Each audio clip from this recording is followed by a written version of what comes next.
Après les jeunes du CERSA, l'équipe du FAEJ et du PNUD ont poursuivi les 27 et 28 septembre la visite des jeunes déjà formés ou en formation au Centre international de développement agropastoral SIDAP. Les élèves déjà formés et installés chez eux saluent les bienfaits des formations reçues. C'est vrai que j'étais dans le domaine, mais il y avait certains contours que je ne maîtrisais pas.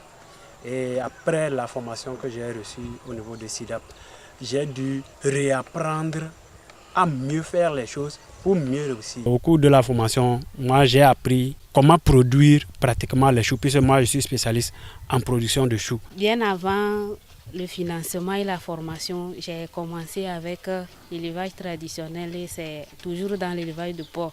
Mais ce qu'on a remarqué après la formation que FAEJ nous avait autorisé à suivre au niveau du centre SIDAP, la différence c'est que quand on le faisait sans la formation, on avait des difficultés au niveau des animaux. Mais après la formation, on a pu rattraper certaines choses, surtout comment faire pour éviter la peste porcine et l'engraissement. La visite des seniors terminée, cap sur les plus jeunes.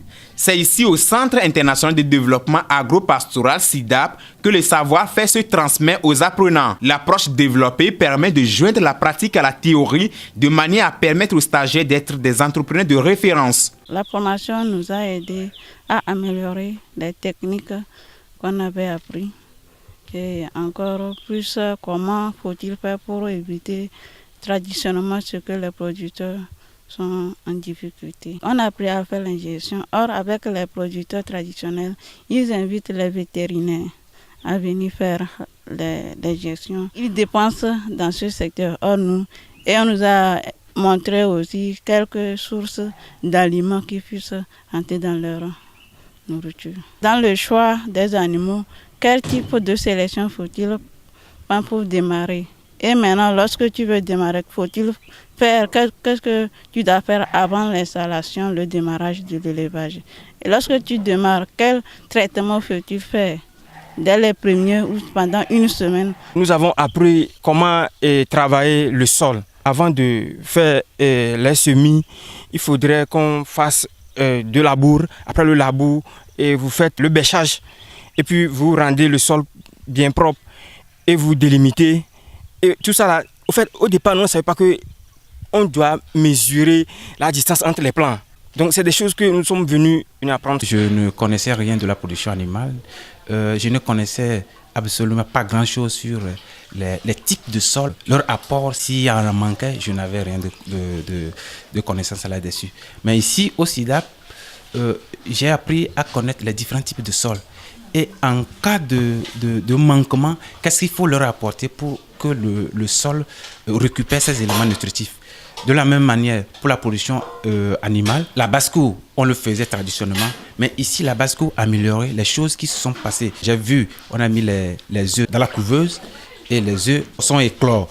Nous allons suivre ces poussins-là jusqu'à la réforme. Je n'ai jamais vécu ces expériences-là, si ce n'est qu'au SIDAP. J'ai opté pour l'élevage des porcs. La maman élevait les porcs et je la suivais de temps en temps. Pour la composition du repas des porcs, on le faisait d'une manière un peu archaïque. Mais ici, depuis que je suis là dans le centre, j'ai remarqué qu'on le faisait très mal. Ici, on nous montre la formule, comment composer la provence, c'est-à-dire la nourriture des porcs. Et il y a tous les éléments. On doit suivre par kilogramme. J'étais là pour l'élevage des porcs, mais dès l'arrivée, j'ai appris beaucoup de choses. La transformation et des biscuits en soja. Et on est allé dans d'autres ateliers. L'élevage des poules pondeuses, des poules de race, au niveau des ruminants et autres. De la production animale à la transformation en passant par la production végétale, les formateurs ont une science infuse qui facilite la transmission des connaissances aux jeunes. C'est des jeunes qui savent ce qu'ils cherchent. Ils formulent vraiment l'objectif pour lequel ils sont. Ils formulent leur centre d'intérêt et ça nous a permis aussi de focaliser la formation. Donc d'une façon générale, c'est des jeunes responsables. Certains ont eu déjà une petite formation, d'autres sont des primos. Toute l'équipe des formateurs d'ailleurs que nous avons mobilisés autour de ces jeunes, ils passent en donnant leur appréciation. 4 jours aux côtés des jeunes pour avoir toute une diversité de bonnes informations, le PNUD ne regrette pas d'avoir soutenu l'initiative. 4 jours aux côtés des jeunes est une expérience passionnante. Nous avons découvert des jeunes qui ont beaucoup de potentialité et qui sont déterminés à réussir. Le renforcement de capacité qui leur a été fait est vraiment un succès pour eux. Et nous espérons qu'avec ces acquis, ils vont pouvoir sortir du lot. Ils l'ont exprimé, nous avons vu leur dynamisme et ils réclament encore des formations supplémentaires, toujours pour réussir. Et nous espérons qu'avec cette expérience, d'autres jeunes aussi vont leur suivre les pas pour un entrepreneuriat des jeunes qui ira de l'avant pour pouvoir créer la richesse nécessaire et créer les emplois nécessaires pour les autres qui sont en ce moment à la recherche d'un emploi hypothétique mais qui n'existe pas. L'innovation apportée sous l'approche formation et stage est pour le FAEJ un moyen de doter le pays d'un répertoire d'entrepreneurs togolais recherchés. Dans le cadre de l'épanouissement et du bien-être des populations, le Togo s'est assigné pour objectif de travailler à l'émergence d'une économie structurelle et créatrice d'emplois durables et décents. Et les acteurs de cette croissance, c'est notre dividende social, c'est-à-dire la jeunesse togolaise, la jeunesse entrepreneuriale togolaise.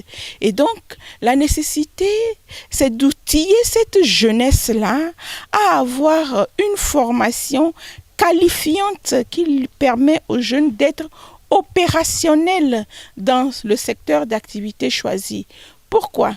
Nous avons constaté que nos jeunes, les jeunes qui viennent au FAEJ, sont des jeunes qui sont issus de nos systèmes universitaires ou de formation et ont changé de paradigme. Ils veulent se mettre en entrepreneuriat et ils sont confrontés à 2 contraintes. La première contrainte, c'est la maîtrise du métier de l'entrepreneur.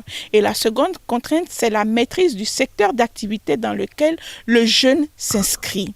Dans un premier temps, nous capacitons le jeune au métier d'entrepreneur et dans un second temps, nous aidons à le capaciter avec les centres de formation partenaires au métier même du secteur d'activité choisi pour qu'il maîtrise l'itinéraire technique de l'activité qu'il a choisie. Et dans ce cadre, le PNUD nous a appuyé au financement de cette formation. Le FAEJ, pour rappel, est dans une dynamique de valoriser les avantages comparatifs peu exploités des régions de manière à faciliter l'insertion des jeunes dans les secteurs porteurs.